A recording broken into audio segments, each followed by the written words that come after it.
And I'd like Okay. to ask also several kinds of question to you. It's maybe general conversation or it's related to our English learning.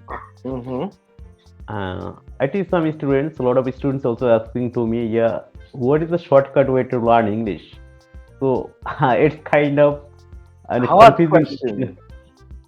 Yeah, I mean, there's no really shortcut to learning anything, and that goes for not just languages, it goes for everything in life, music, instruments, or riding a bike. It's you just have to keep at it and practicing, isn't it? Because mm, without practicing it, you don't magically just become good at anything, really. exactly. Yeah. Yes. So maybe there is no shortcut way, but we have some fastest way we can, I mean, achieve our goal. So what is the fastest way? I mean, what is the smart way to learn English? Especially, we know that we are practicing a lot of learners for several kinds of year, even a lot of times we consume here, right? Right, of So a course. lot of So students can't able to consume that language properly. They can't speak properly. Or some students we can see that they have progressed a lot. And mhm. why it's kind of differences or discrimination? Like, so what's the smart way for learning English? Well, there's many different ways to learn it. I mean, for of course in high school, they're learning just mostly just textbook material, which is your spelling, punctuations, your grammar, your reading skills, and fluency of understanding written words, written English. And that's where they don't, unfortunately, build great speaking and listening skills because it's not enforced like that in high school. The high school is all about paperwork, documents, getting good grades, and that's where they don't get the enough practice speaking. So when it comes to English as a language to communicate, speaking and listening and understanding with yeah, that comes from actually practicing it, doing that. So you're never going to build it if you're just going to read textbook. You can read the words to yourself and learn reading as good as you like. But then take the book away. The book's gone now. The book's not there to give you the words to say the words. So now you have to think on your own in a conversation. And that's the skills they don't build strong enough. So therefore, yes, learning a language as a spoken language to speak daily, yes, you have to practice it. And I would suggest to practice it as often as you possibly can. Doesn't have to overrun your life, but just every day would be sufficient to learn English and to speak it and as a spoken language and listening as a real English skill. Because I'm sure the whole world has a skill, of reading and writing. But to speak it and listen to it, I suggest practice doing that. Even if you're practicing talking out loud to yourself in the mirror, I mean, at least you're listening to yourself speak, say it there. But yeah, speak as much as you can daily and to your friends, to your teacher in school, or whoever it may be, some friends online or games, some people playing games, online gaming with connections. Speak Right. English as often as you can. And movies help as well for the listening skills when there's no one to talk to. Watch some easy listening English spoken movies. And that would really help your English transition into progressing majorly. How do you feel about the situation for yourself personally? Yeah, you're right, sir. Whatever you've suggested to me, definitely I totally agree with all points, your all points. But my one doubt I mean, another doubt we can say that because most of the times we know how to speak right now. We're really confident. Maybe we made a lot of mistakes. Mm-hmm. It's a part of our learning, so it's okay. Yes. But we are really confident. But Mm-hmm. what after a certain level, I mean, we can speak right now anything Mm-hmm. but we have some lack of vocabulary, especially for particular vocabulary for particular field or any kind of genre. Yeah. So, I mean, what is the effective way? Like, is it listening is most important thing in this stage? I'm saying about this stage. I mean, I Mm-hmm. can speak. I'm really confident about my speaking skills. Yeah, In this and stage, so you is should it be. You speak very nicely. okay? Thank you so much, sir. But I'm learning. But in this Hmm. stage, is listening played a very good role, right? Hmm. So when you're already good at something, like you just mentioned, you get to the level where you're confident enough to be, you feel good about using it, you're confident. Yes, that's fantastic. But you still feel that you could always learn more, and you can't go into serious depths about certain things.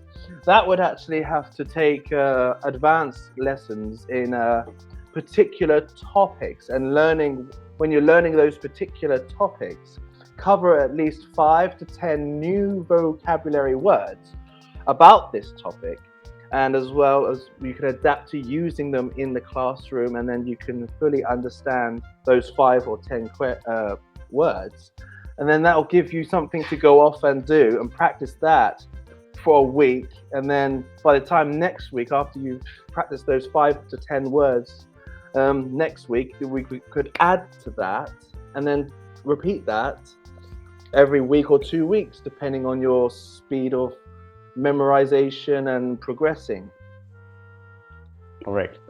Yeah, Yeah. indeed. So, how do you do that often? Yeah, I do usually, but because of lack of time, it not possible all the time. So I will try definitely. So thank you for suggesting me, sir.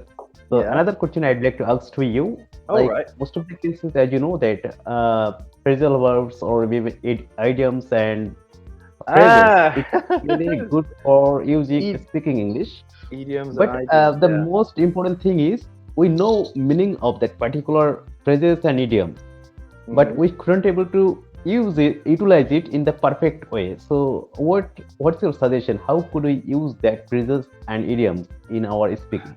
Well, idioms and idioms are phrasal words, okay? It's basically a sentence or words put together in a sentence, not to mean what those words mean individually, okay? For example, let's just take face the facts. The idiom on that is face the facts. We're not talking about our face, okay? That's where the idiom is.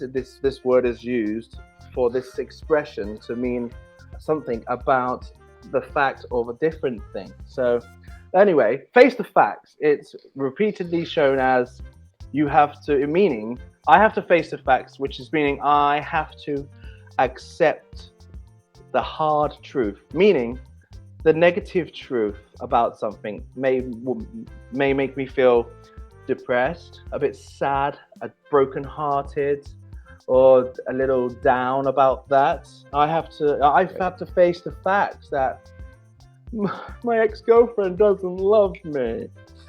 And that's Yeah. why, you see, she became my ex. So I have to face the fact that she doesn't love me anymore.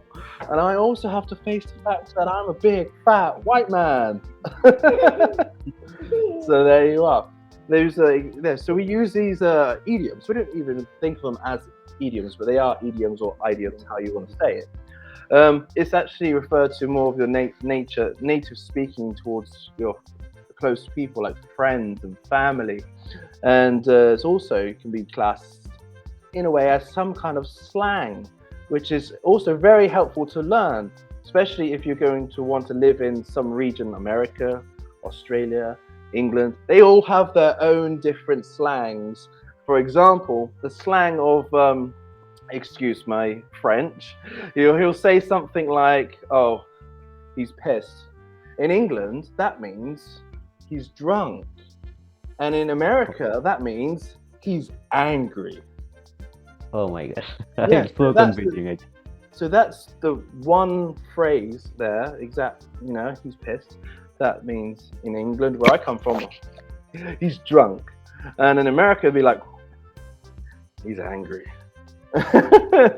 So they do mean different things as well in different regions. So that's just something to point out as well when you're learning idioms, or slangs. But it's a good thing to learn them, and also, if you can, know what the meaning are there in different regions. For like England and America, it's basically the only two regions where it's mainly the different.